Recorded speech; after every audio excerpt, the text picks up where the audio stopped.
And that is why I introduced the DC Crimes Act, which lowers the definition of youth from under the age of 25 to under the age of 18, removes the ability of judges to sentence youth offenders below mandatory minimum guidelines, and requires the DC Attorney General to establish a public website containing much needed statistics on juvenile crime in DC.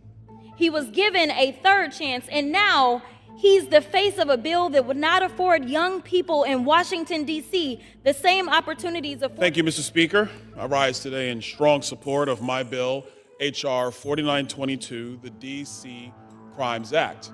Rather than prioritizing the safety of law-abiding and protecting the lives of innocent residents and visitors, district officials have actively facilitated dysfunction and chaos through their progressive soft-on-crime policies. Instead of addressing the clear epidemic of youth crime in the city, the D.C. City Council increased the age of youth offenders to individuals 24 years old and younger, meaning fully grown legal adults in the District of Columbia can receive sentences meant for children.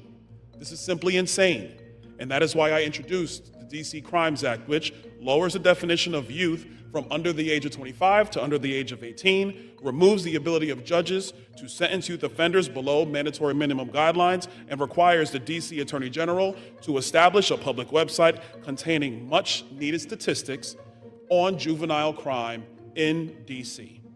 The Trump administration's efforts have shown that lawlessness is a choice, and it is time for Congress to step up, adhere to our constitutional duty, and firmly address crime in the nation's capital. Many people know me for being able to do alliterations, and all I could think about was amnesia allows adolescent accountability avoidance agility from across the aisle. So work with me for a second. Imagine being a young man born to Jamaican and Panamanian parents who messed up not once but twice. Imagine standing in front of a judge with your whole future hanging in the balance, and instead of prison, you are given a promise of mercy.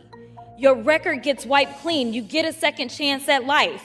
Now imagine taking that promise and turning it into promotion. You go to college, you get a job, and even become a member of Congress.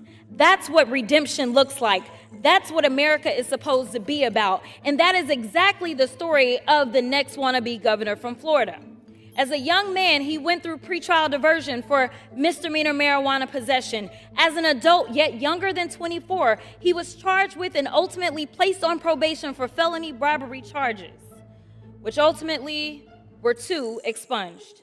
He was given a third chance, and now he's the face of a bill that would not afford young people in Washington, D.C. the same opportunities afforded to him.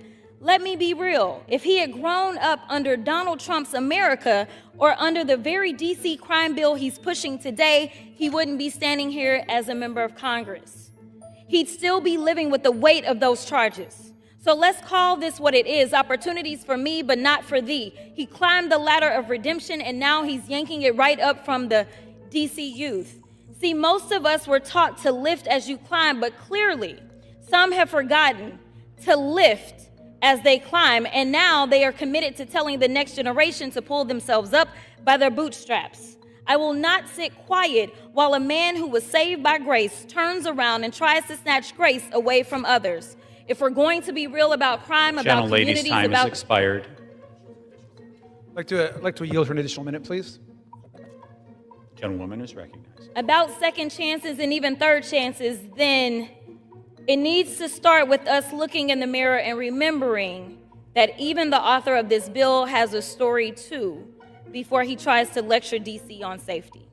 And it would be complete hypocrisy to have, hypothetically, someone convicted of 34 felonies to lecture DC on what to do with youthful offenders who have been scientifically shown not to have fully developed brains under the age of 25.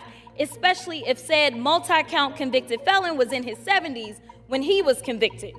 What would be his excuse?